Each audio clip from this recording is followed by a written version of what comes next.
Hello friends, welcome to my channel Vidyut Nath. অন্য এটা ভিডিঅ'লৈ আপোনালোকক স্বাগতম জনাইছোঁ। এই ভিডিঅ'টোত আপোনালোকক জনাম যে জিও নতুনকৈ এটা নটিচ দিছে ভাইচ চেঞ্চেলৰ মেছেজ এটা দিছে মানে জিওৱে। ইয়াত আপোনালোকে এইটোৱে মেছেজটো হ'ল যোনটো 13 জুলাইত দিছে মেছেজটো। চ' এই মেছেজটোত কি দিছে মই একজেক্টলি এইটো দেখাই দিম। এক্সামৰ বিষয়ে কৈ আছে ইয়াত দিছে GU examination process to be completed by September 2020 vice chancellor's message. এই মেছেজটোত কি দিছে সেইটো চাওঁ। চ' ষ্টাৰ্ট কৰাৰ আগতে মই আপোনালোকক কৈ দিওঁ যে যদিহে মোৰ চেনেলটোত নতুনকৈ ভিজিট কৰিছে তেনেহ'লে প্লিজ ছাবস্ক্ৰাইব কৰিব নাপাহৰিব আৰু বেল আইকনটো বজাই দিব আৰু লাইক কৰিব, কমেণ্ট কৰিব আৰু কিবা ডাউট থাকিলে কমেণ্ট কৰিব। মই বহুত যোনটো এটা ভিডিঅ' মই আপলোড কৰিছিলোঁ সেইকেইটাত বহুত মই ৰেছপন্স পাইছোঁ। চ' ভাল লাগিছে আপোনালোকৰ পৰা ৰেছপন্স পাই আৰু মই ৰেছপন্সবিলাকৰ ৰিপ্লাইও দিছোঁ আৰু এনেকৈয়ে মই দি থাকিম। যিমানখিনি মই জানো মই গোটেইখিনি ৰিপ্লাই মই আপোনালোকক জনাম। যদিহে কিবা আপোনালোকৰ ডাউট থাকে মোক নিশ্চয় কমেণ্টত সুধিব পাৰে। চ' এতিয়া ব'লক ভিডিঅ'টো ষ্টাৰ্ট কৰোঁ। জিঅ'ৰ ভাইচ চেঞ্চেলৰ কি মেছেজ দিছে সেইটো চাওঁ ব'লক। এইখনে ভাইচ চেঞ্চেলৰ পৰা অহা মেছেজটো ইয়াত আপোনালোকৰ ইয়াত গুৱাহাটী ইউনিভাৰ্চিটি দিয়া আছে, মেছেজ টু দ্য ষ্টুডেণ্টছ বুলিও দিয়া আছে। চ' এই মেছেজটোত কি কৈছে সেইখিনি পঢ়ি শুনাই দিওঁ আপোনালোকক। আৰু যদি আপোনালোকে নিজে পঢ়ি চাম বুলি ভাবে তেনেহ'লে মই ডিছক্ৰিপশ্যনত এই লিংকটো দি দিম, মানে PDF-টো দি দিম। আপোনালোকে তাৰ পৰা ডাউনলোড কৰি নিজে আপোনালোকে চাব পাৰে। মানে এক্সামৰ বিষয়ে কৈছে ইয়াত। On examination for semester completion and degree completion for end semester students during COVID-19 pandemic period 2020 এটো 13/7/2020 এই নটিচখন দিছিলে, মানে মেছেজটো দিছিলে জিও ভাইচ চেঞ্চেলৰে দিছিলে। চ' ইয়াত লিখা আছে dear students at the very beginning I offer my best wishes to you all. So the primary objective of Guwahati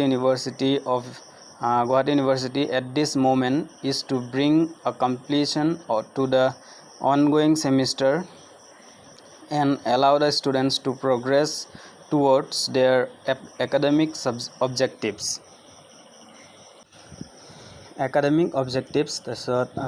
Considering the present situation, Guwahati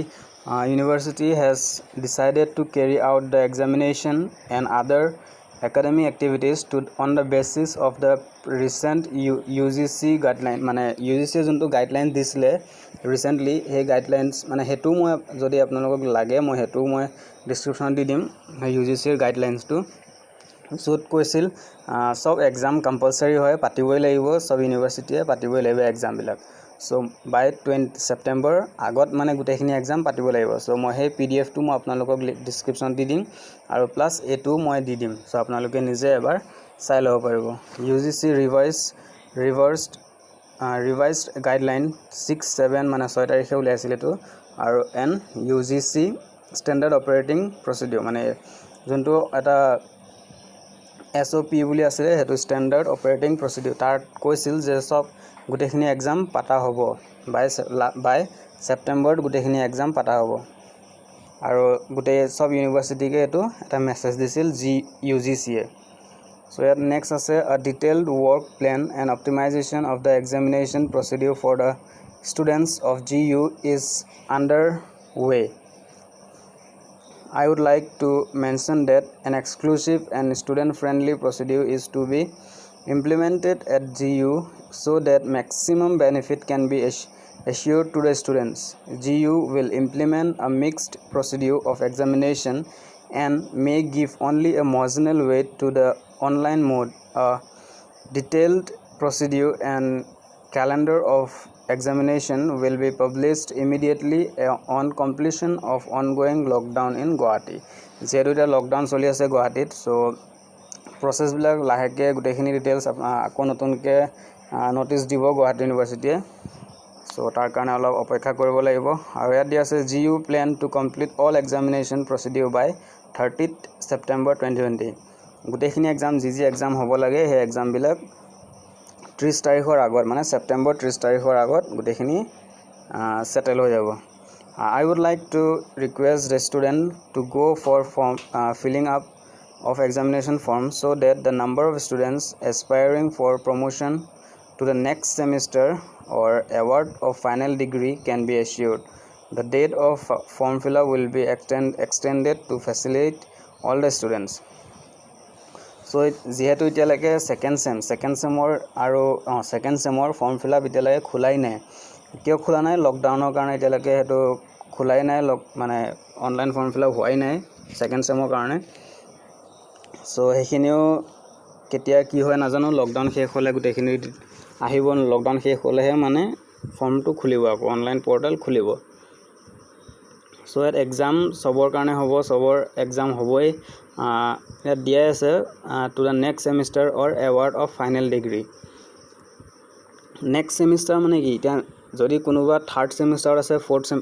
সৰি কোনোবা যদি সেকেন্ড সেমিষ্টাৰ আছে তেওঁলোক থাৰ্ড সেমিষ্টাৰলৈ প্ৰমোট কৰা হ'ব আৰু যোন কিজন ফাইনেল মানে 6 সেমিষ্টাৰ আছে তেওঁলোকৰ এক্সাম হ'ব তেতিয়াহে তেহেতক ফাইনেল ডিগ্ৰীটো কেতিয়া পাব যেতিয়া 6 সেমিষ্টাৰ কমপ্লিট হ'ব তেতিয়াহে ফাইনেল ডিগ্ৰী পাব না সো হেইটোৱে ইয়াত কৈছে আৰু আপোনালোকে ইয়াত চাব পাৰে এই পইণ্টটো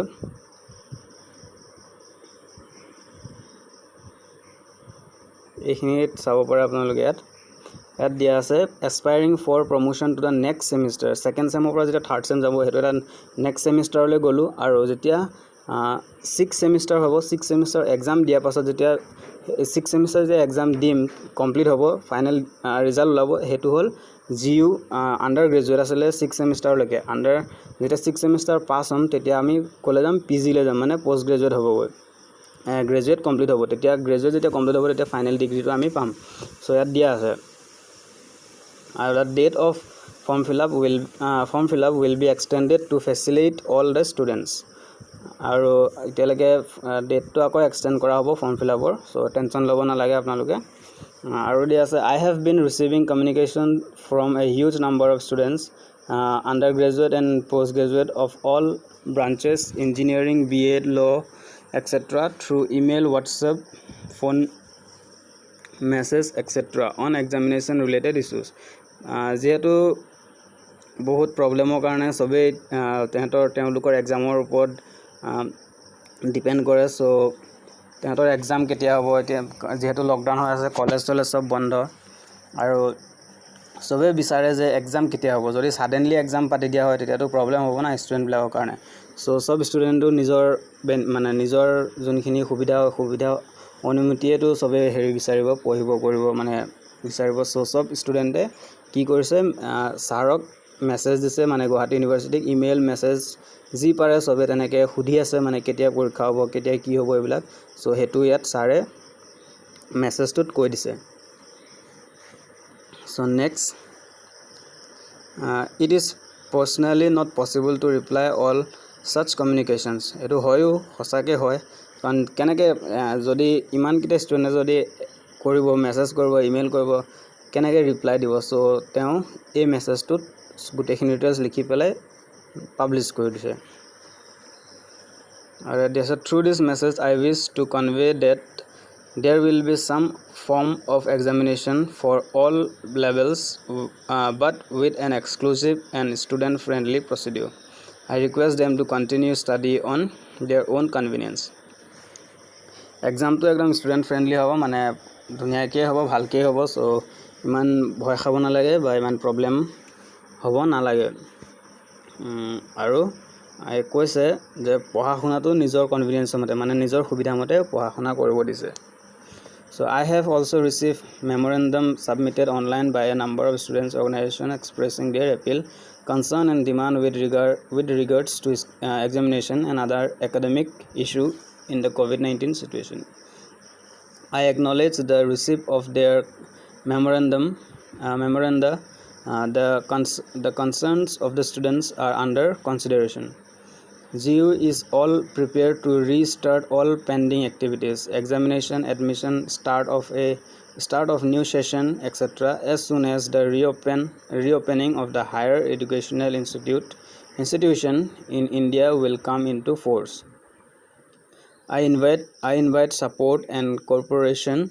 from all the students of Guwahati University with best wishes so গোটেইখিনি ডিটেইলছ এতিয়ালৈকে যেহেতু যোনখিনি পেন্ডিং হৈ আছে সেই পেন্ডিং ডিটেইল মানে কামবিলাকো তেওঁলোকে ষ্টাৰ্ট কৰিব যেনে এক্সামিনেশ্যন এডমিশ্যন আৰু ষ্টাৰ্ট অফ নিউ সেশন গোটেইখিনি ডিটেইলছ লাহেকে মানে গোটেইখিনি কমপ্লিট হ'বগৈ যেতিয়া ৰিঅপেন হ'ব আকৌ যেহেতু এতিয়া লকডাউন হৈ আছে লকডাউনৰ কাৰণে কামবিলাক ৰখি আছে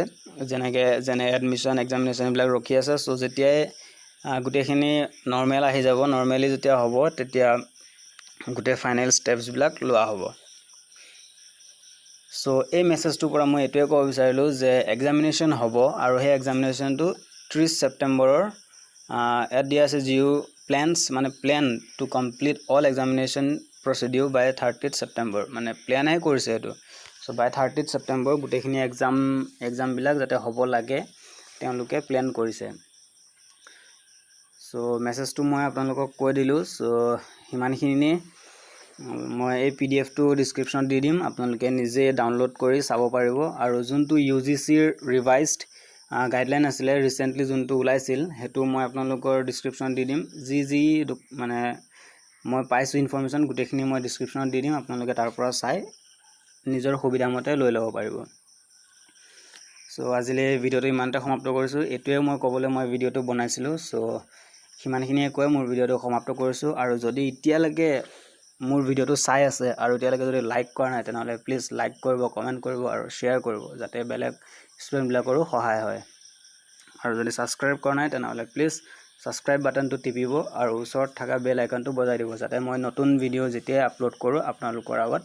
প্ৰথম পায় সো ইমানখিনিয়ে কৈ মোৰ ভিডিওটো ইমানতে সমাপ্ত কৰিছো জয় হিন্দ ধুনিয়া লোৰাটোৰ কিনো হ'ল